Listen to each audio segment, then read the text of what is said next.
Tunnels play an important role in our constructed environment as passageways for mines, conveyance for utilities, and routes for transportation. But excavating a tunnel underground in unstable material can lead to some dangerous situations, like the 2010 mining accident in Chile where 33 men were trapped deep in the subsurface for more than 2 months. Hey, I'm Grady, and this is Practical Engineering. On today's episode, we're talking about ways that engineers stabilize tunnel excavations to keep them from collapsing.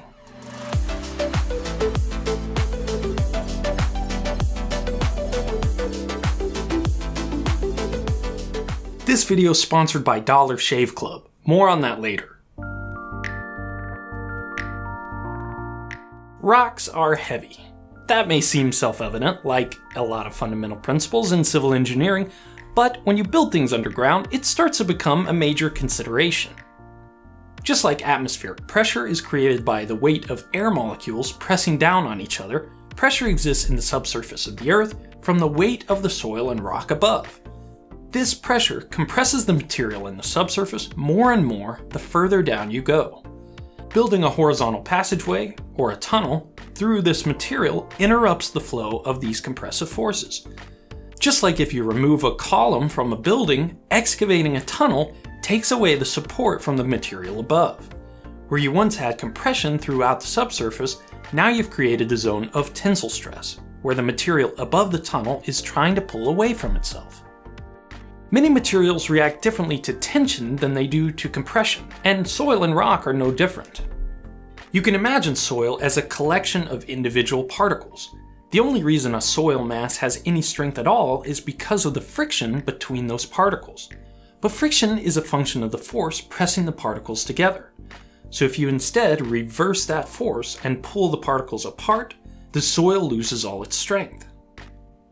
Some soils, like clay, do have a certain amount of natural attraction between particles, called cohesion, but it's not enough on its own to resist significant forces.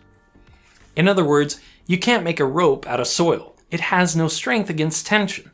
So if you build a tunnel in soil, you have to replace the support you removed with some other way to transfer the load of the soil above.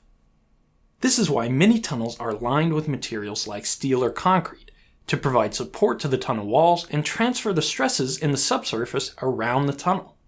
These lining systems add a major cost to the tunnel construction.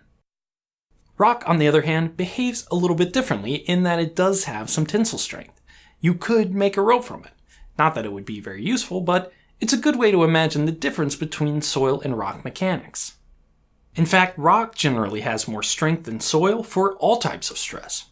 This additional strength gives rock the ability to transfer forces around a tunnel just like the lining discussed before. But it's not as simple as saying tunnels in soil require support and tunnels in rock don't. Geologists use the term massive to describe rock that is uniform without layers or joints.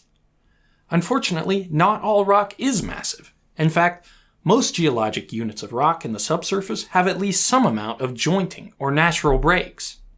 In many cases, the jointing of rock follows specific patterns that can be observed and mapped. But the problem with joints is that they have no tensile strength, and so no ability to transfer tensile stress. You can see that jointed rock starts to behave more like soil, just with much larger particles. So even tunnels through rock often require some type of support to prevent collapse. But what if there was a way to take advantage of the superior strength of rock without going to the added trouble and expense of lining the tunnel to provide support? Well, it turns out there is.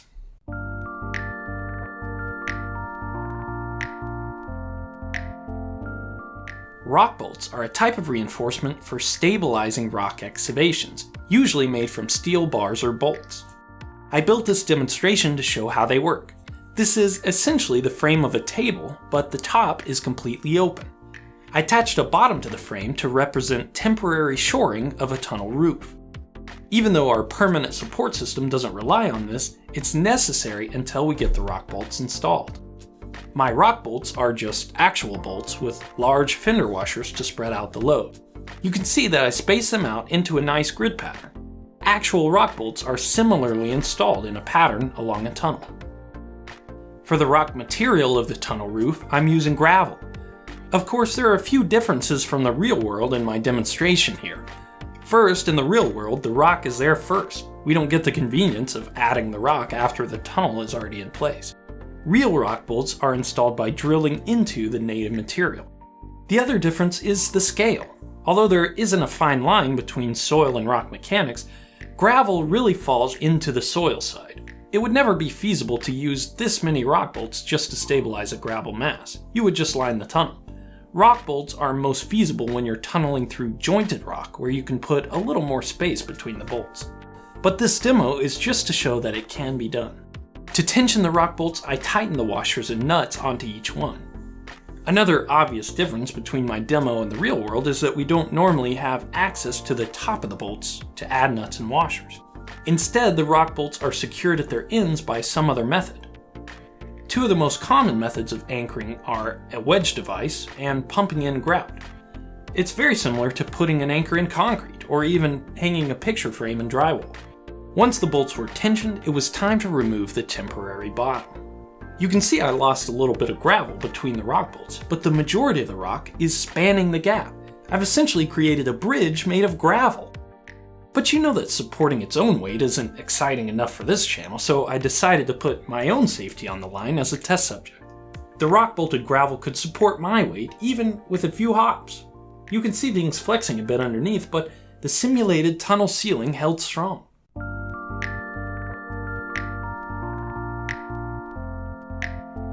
There are lots of ways to conceptualize what's happening here. At the most basic level, the bolts are creating a continuous zone of compression in the gravel. I've taken a fractured rock mass and knitted it back together, giving it the ability to resist tensile stress. This is very similar to post-tension reinforcement used in some concrete structures. Like I mentioned before, trying to support a gravel ceiling using rock bolts isn't the most appropriate use. They do have their limitations. But this simple construction method dramatically reduces the cost of making tunnels through rock safe from collapse. And public safety is priority number one for civil engineers.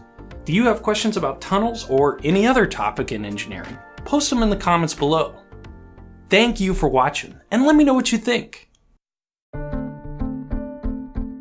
Thanks to Dollar Shave Club for sponsoring this video. Just about every video topic on this channel was first conceived in the shower. It's the perfect combination of monotony and absence of distractions that my brain needs to be creative. The very last thing I want to try and remember in the shower is whether I need more soap or shaving cream. Dollar Shave Club is pretty much a one-stop shop for grooming products. Everything you need to look, feel, and smell your best delivered right to your doorstep at a frequency that you choose and for much cheaper than grocery store prices.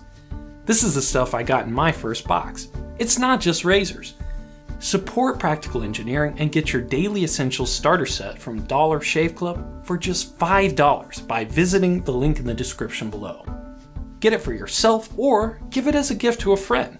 That's dollarshaveclub.com/practicalengineering. Again, thank you for watching, and let me know what you think.